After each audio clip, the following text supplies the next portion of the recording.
मैं आप सबसे ये कहना चाहता हूँ कि ये वही तपोभूमि है जहाँ भर्तृहरि जी महाराज ने तपस्या की थी। मैं थोड़ा सा पीछे ले जाना चाहूंगा। भर्तृहरि जी महाराज भगवान गोरक्षनाथ जी के शिष्य बने और उस राजपाट को अपने छोटे भाई विक्रमादित्य को सौंपा। और विक्रमादित्य का काल आप सबको भली भांति ध्यान है कि वो विक्रमादित्य का ही राजपाट का काल था जब भारत को स्वर्णिम काल कहलाया जाता था, भारत को सोने की चिड़िया कहलाई जाती थी। उसी समय पर पुनः धर्म की स्थापना हुई थी। उससे पूर्व में जो भारत में राज करते थे उन्होंने सनातन धर्म को बर्बाद करने का काम किया था, सनातन धर्म को खत्म करने का काम किया था। लेकिन पुनः सनातन धर्म की स्थापना भर्तृहरि काल में हुई थी। उसी समय हमारे मठ मंदिरों का निर्माण बढ़ा था। आज वही दिन को याद करते हुए इसी तपोभूमि से जहाँ राजा भर्तृहरि जी ने तपस्या की थी, आज मैं अलवर की जनता से कहना चाहता हूँ कि यहीं से वो संकल्प लेकर और आने वाले समय पर जिस प्रकार से कांग्रेस सरकार आप सब लोग कहते हो, मैं तो इसको कांग्रेस सरकार नहीं कहना चाहूंगा, मैं तो इसको मुगलिया सरकार कहना चाहूंगा। ये मुगलिया सरकार है। इस मुगलिया सरकार के तख्ते को हम सबको मिलकर पलटना होगा। इसके जिस प्रकार का भाव, जिस प्रकार का कार्यक्रम इन पिछले 3.5 वर्षों में इस सरकार के द्वारा संचालित पूरे राजस्थान प्रदेश में किया जा रहा है, वो हम सबसे नहीं छुपा नहीं है। आप सब जानते हैं कि इस प्रकार की भावना सनातन धर्म के प्रति ये कांग्रेस के लोग रखते हैं, क्योंकि कांग्रेस के लोगों में सनातन धर्म संस्कृति का डीएनए नहीं है, इनके अंदर मुगलों का डीएनए है। उस डीएनए को हमको पहचानना होगा।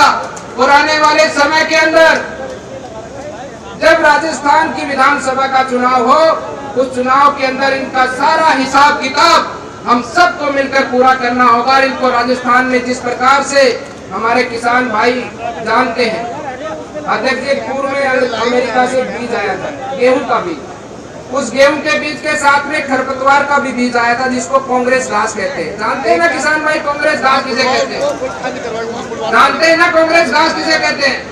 कांग्रेस घास का एक पेड़ भी अगर किसान अपने खेत में देख लेता है, डोली पर देख लेता है, तो उसको कुचल कुचल कर काट देता है, पैरों से भी कुचलता है, अपने अस्त्र शस्त्र जो फावड़ी होती है उससे भी उसको काटता है। क्योंकि उस कांग्रेस पेड़ से, उस कांग्रेस खरपतवार से फसल तो खराब होती है, प्रकृति का भी स्वास्थ्य खराब होता है, मनुष्य का भी स्वास्थ्य खराब होता है।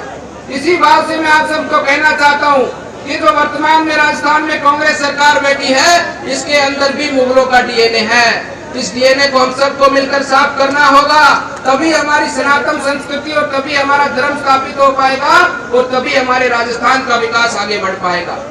भाइयों बंधुओं, मैं आपसे ये भी कहना चाहूंगा, जिस प्रकार से सरकार ने शासन किया है पिछले 3.5 वर्षों में, लगभग पूरे राजस्थान को बर्बाद करके छोड़ दिया है, पूरे राजस्थान को नीलाम करके छोड़ दिया है।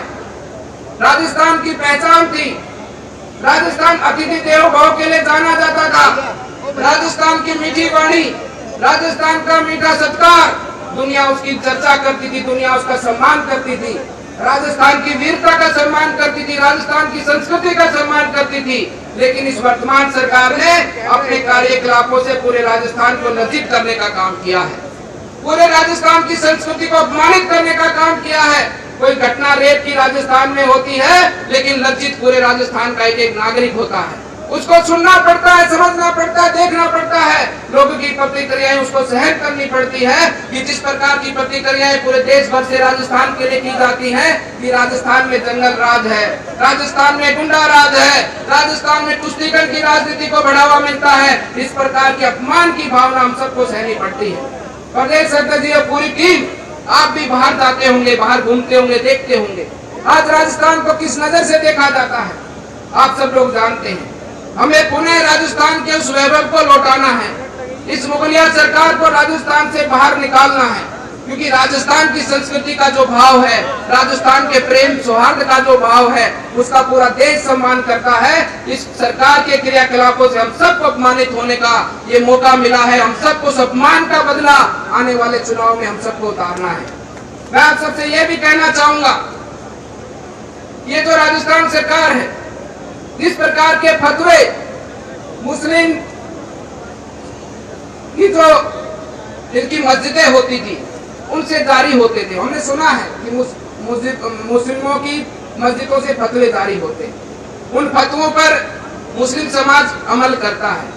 आज ठीक उसी प्रकार से गहलोत के निवास से, मुख्यमंत्री आवास से फतवे जारी होते हैं। एक समाज को तो अपनी धार्मिक यात्राओं पे प्रतिबंध लगाया जाता है, हमारे घरों पर धार्मिक ध्वज लहराने पर प्रतिबंध लगाया जाता है, और दूसरी तरफ एक समाज के लोगों को रोजा इफ्तार पार्टी की जाती है।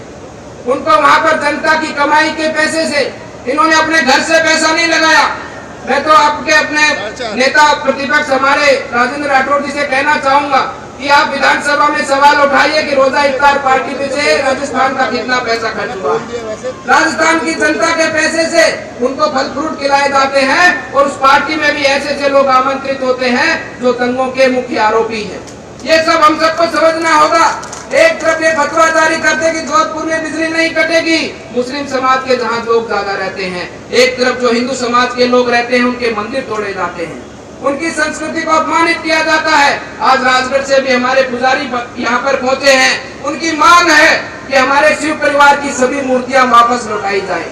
हमारे पास केवल कार्तिक जी की खंडित मूर्ति है। हमारा शिव परिवार जिसमें गणेश जी की मूर्ति है, जिसमें पार्वती जी की मूर्ति है, जिसमें नंदी की मूर्ति है, और भगवान स्वयंभू शिव शंकर की जो प्रतिमा है, जो शिवलिंग है, उसको हमको लौटाया जाए।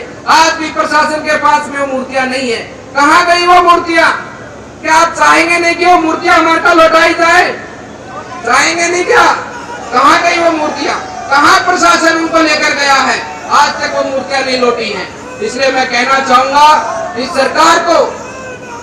सरकार को हम सबको मिलकर करारा जवाब देना है। अनेकों अपराधी घटनाओं के बारे में मुझसे पूर्व वक्ताओं ने आपसे बहुत बातें कही, आप सब लोग जानते हैं। मैं एक ही घटना की बात करूंगा, मुख मंदिर बच्चे की, और साथ ही साथ में हमारे जो बानसूर में घटना घटित हुई उसके बारे में। मुख मंदिर बच्चे के साथ जिस प्रकार का अन्याय और जिस प्रकार से उसकी लाचारी का फायदा इस कांग्रेस सरकार ने उठाया है, जनता तो उसका दंड देगी। भगवान भी निश्चित रूप से उसका दंड इन कांग्रेस के लोगों से देगा। जिस प्रकार से भूपसेड़ा की हमारी महिला के साथ में आज तक जिस प्रकार से उसको न्याय नहीं मिला, हमने उस समय एसपी महोदय से बात की। गांव वालों ने कहा कि हम सब नहीं लेंगे।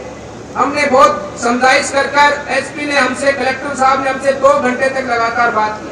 हमने कहा कि हम आपके कहने से सबको ले लेंगे, लेकिन इसको न्याय कैसे मिलेगा?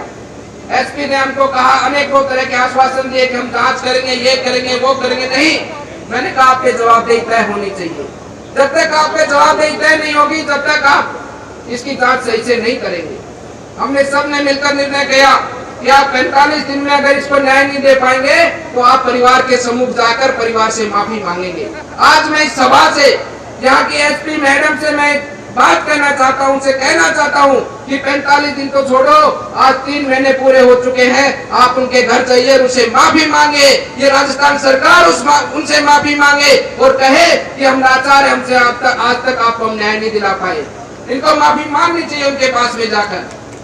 जब तक इनकी जवाबदेही तय नहीं होगी, तब तक ये लोग काम नहीं करेंगे। मुझसे एक पत्रकार बंधु ने पूछा, यहाँ के कलेक्टर भ्रष्टाचार के आरोप में पकड़े गए। उन्होंने मुझसे पूछा कि देखो क्या स्थिति हुई है।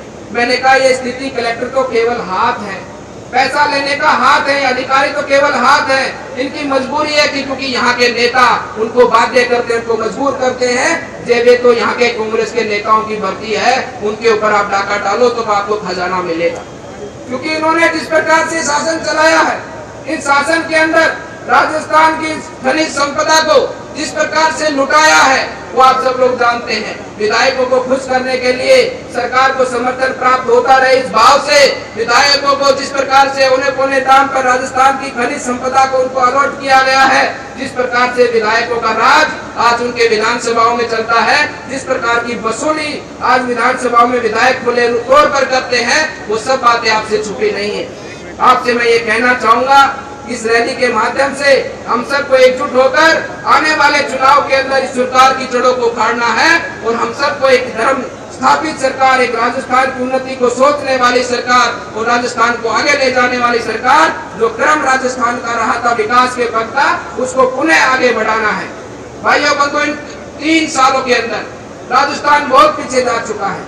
राजस्थान बिल्कुल खत्म सा इन कांग्रेस के लोगों ने कर दिया है।